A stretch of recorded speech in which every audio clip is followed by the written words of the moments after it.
Hello, and welcome to the Writers and Illustrators of the Future podcast. This is John Goodwin, your host. This podcast is dedicated to the aspiring writer or artist and will provide inspiration and tips from top professionals in the field, along with past and current winners and a few surprise guests. Today's guest is Writers of the Future winner, Elise Stephens. Welcome, Elise. Thank you. I'm happy to be here. So first of all, congratulations on being a winner. Thank you. So how did you first find out about the contest? I first found out about Writers of the Future about 5 years ago when I was at Orson Scott Card's literary boot camp with my 8-month son in tow and a friend watching him. It was quite the week. That's great. So, Orson Scott Card's been a judge since almost the beginning. So how'd you end up going to his workshop? I had been reading... So I had read Orson Scott Card's book, Ender's Game, when I was in high school. Mm-hmm. Loved that. Really adored him as a writer hero. Then I was reading Hotel on the Corner of Bitter and Sweet, which I think was written by one of his boot campers many years ago. And he mentioned in his thank yous at the end of the book, because I always read those, that he had written the first chapter of it and workshopped it in this literary boot camp that Orson Scott Card ran. And I went, wait, what is this thing? I've never heard about it. So I looked it up, found it, and then didn't apply for several years because of travel plans and stuff. And then finally applied when I had just had my first kid and said, we're going to figure out how to make this work. Right. And then I got in. That's great. And then he's got his book, he says, make sure. So does that have then led to entering to the Rise of the Future? Yes. So he mentioned during the workshop, as you're sending your stuff out, submitting stories, send it to Writers of the Future first, because may be a long shot, folks, but if you get in, it's going to be so good for you, so just do that. And I said, I have never heard of this. I will now go look this up. I submitted to it 3 times before winning. Well, wow. my third submission was my winning submission. Wow, that's great. So tell me about your winning submission. My story is called Untrained Luck. And if I was to kind of synopsize it in one sentence-ish, there's a professional mediator, and she's on her way to this last, final, desperate mediation that she really needs the money for. But on the way to it, she meets this vulnerable young kid and decides to take him with her. And many complications ensue. Now, as we've talked already before about your story, it's very much analogous to other things in real life. So tell me about the inspiration for your story. I come from ancestry in the Middle East. My father is Lebanese. He was born there, and I have grown up on stories of Palestine and Lebanon and Israel and all of those things and the history, and seeing it as quite a complicated, nuanced, oh my goodness, look at all these people and what they're doing to each other. And I know that played a huge part as I was writing these 2 warring factions that my mediator comes in to make peace between, and trying to see people as people. And another thing that was really spinning through my mind was just all of the politics on gun control and what people can do with guns and what they do to each other and what happens if they're there or they're controlled and all that. So I threw that all in and made a mess that someone had to go try to fix and pull people apart from. It was. I loved your story. It was great. So, it's an interesting backstory to it, which I found very, very intriguing when we spoke. I'm glad you liked it. Yeah. So, now, have you always wanted to be a writer? Pretty much always. I was illustrating little storybooks when I was about 6, and it starred me and my 4 girl cousins, and we went on all sorts of fantastical adventures, and I made everybody read them.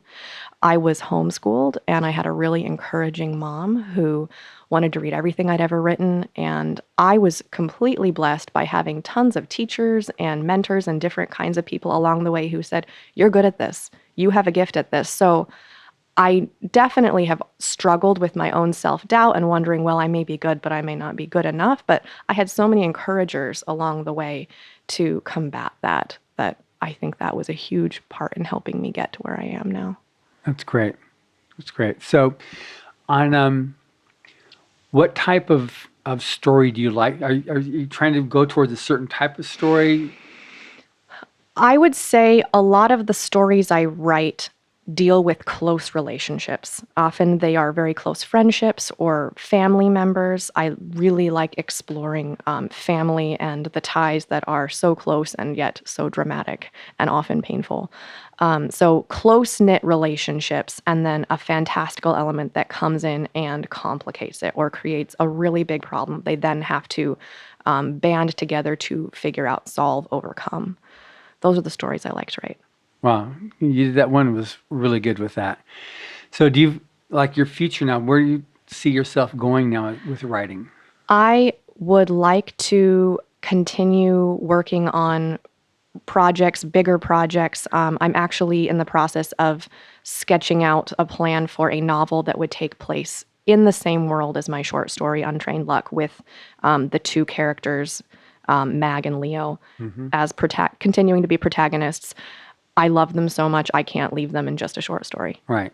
No, they definitely have potentially a very big future ahead. I hope so. Yeah, that'd be great.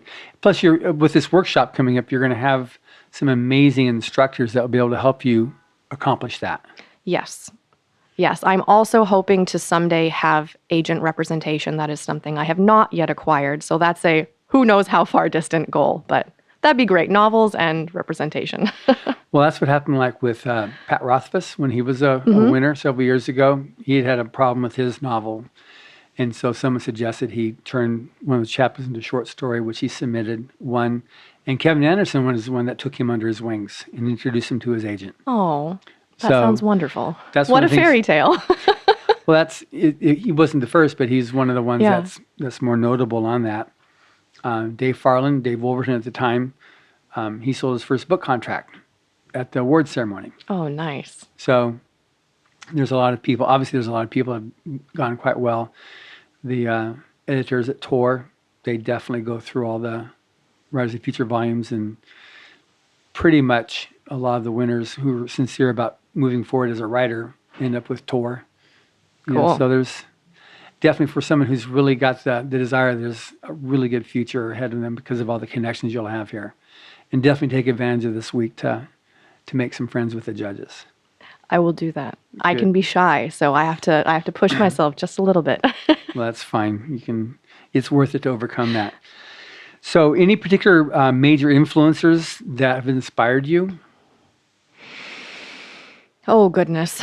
As far as writers go, I've been really impacted by Neil Gaiman. I think he also focuses quite a bit on close relationships and magical stuff. His Anansi Boys and the relationship between the two brothers really impacted me in college. Loved that book, lent it out to so many people. Margaret Atwood and some of her observations of life and the beauty and the deep sorrow in it is another author who has really influenced me. And also C.S. Lewis, particularly his Till We Have Faces, the retelling of the Cupid and Psyche myth, just took my breath away. So I feel like when, especially as a younger writer, when I'm a younger writer who's reading more as a reader than as a writer, those are some of the things where I just read them and I was somewhere else. Right. And I wanted to be there and my heart was somewhere else. And those have been some of the big influences for me. Oh, good. So on aspiring writers, they're all over the place. Yes. You were one, and now you're being professionally published, and obviously you still have a future ahead of you, but what kind of advice can you give her? What's your personal take on that you could tell to other aspiring writers? I have a couple things that I think are really, really important for aspiring writers, and that is to find your clan or build your clan. And that would be finding a critique group that is there. Maybe it's just you and two other buddies. Maybe you post something at the local library. For me, I just started emailing people, and then I let them know how serious I was at our first meeting, and then some of them were intimidated, and that's okay. And I have been meeting with that group that formed for about 9 years, and we are friends now, and we've done writing retreats, but every month we gather, we have breakfast, we read each other's stuff, and we give helpful criticism. We're not there to tear each other down. The world does plenty of that without us helping. Sure. I think people being positive and really wanting you to write the best story of whatever that story is important. So finding those people, a writer's group is incredible. The other thing is finishing what you start. I know too many people who said, well, I have these great ideas, I can't finish them. And I don't think an idea can be that great if you can't finish it. I think you need to do the hard work, even if it's a very bad ending, because once it's finished, you can show it to someone, and that can just be your mom, but show it to someone and get it out off of that laptop, out of that journal, into the world. It won't get anywhere if you can't start sharing it, and you have to finish it first. Good. Now, did the Writers of the Future forum or the Writers of the Future website have any, did you use that at all? Or? I personally didn't, but that may be because I have inserted myself into so many writers groups that I didn't feel the need for another one. I'm still in touch with the people that I met through Orson Scott Card's Literary Bootcamp. We still share our stories and look at them. I still have my writers group. I have another science fiction, fantasy specific writers group that I'm in. So for me, that wasn't a path I did. Okay. Now there's a blog post on writersofthefuture.com that has this picture that looks amazingly like you. So how'd that come about that I got a blog from you? You found a blog from me that was detailing kind of the origin and the evolution of this story coming to Writers of the Future. And I think what was so fun about that is I started the first draft of that little story in a white-hot, oh my gosh, I got to write something writing session as part of Orson Scott Card's Literary Bootcamp. And I was pouring into it a story I'd heard about a woman on a motorcycle who wanted to ride a motorcycle across the country, but also all my feelings about being a mom and how much that had changed how I thought about taking care of people and what I would do for some little person I loved, because my baby was there too with me, waking me up at night. So it was so neat to say, okay, this story, and then it was workshopped by all of these wonderful people who took their time to tell me how they thought it could be better or sharper or more impactful, and then sending it out and going, I have no idea what my chances are. I'm just going to wait and pray, and then having that come back and say, oh, wow, okay, they really liked it. This just goes to show you have no idea where a story's going to go, especially where it started from to where it ends. Yeah, it's a great blog post. If anybody listening to this thing, check it out on writersofthefuture.com. It's a blog written by Elise Stephens. I believe I called it "This Just Happened." Exactly. So, from your journey as a writer, have you had any sidetracks, anything that you've gone off path, or you've been pretty much staying dedicated? I'm one of those people who decides early and then sticks with it. So I have pretty much known I wanted to be a writer. Age 6, I was playing around with doing novels in high school, writing them in my parents' basement. And at age 14, studied creative writing at University of Washington. So definitely was doing this. I know what I'm doing. That's awesome. I know what I want to do, not necessarily know what I'm doing. That's good. So what does your future have that you envision? I envision being able to write novels and publish them on a professional level. I envision being able to tell stories that are stories of healing and hope. I think one of the story kind of types that I'm most interested in is showing something good that happens, something that is healing that comes after some kind of great loss or sorrow. Those are the kinds of stories of light and hope, not necessarily fluffy or over sugary or anything like that, but something that really says there is some good that can still come out of this. That's great. And that's one of the things we try to do with Rise of the Future. Thank you very much, Elise. Very nice meeting you in person. Good to meet you too. And have a great week. Thank you. Thank you for listening. Stay tuned for our next installment of the Writers of the Future podcast. Subscribe to the Writers of the Future podcast wherever you get your podcasts. Writers and Illustrators of the Future are contests created by L. Ron Hubbard to provide a means for the aspiring writer and artist to be seen and acknowledged. It is free to enter and open to new and amateur short story writers and artists of science fiction or fantasy.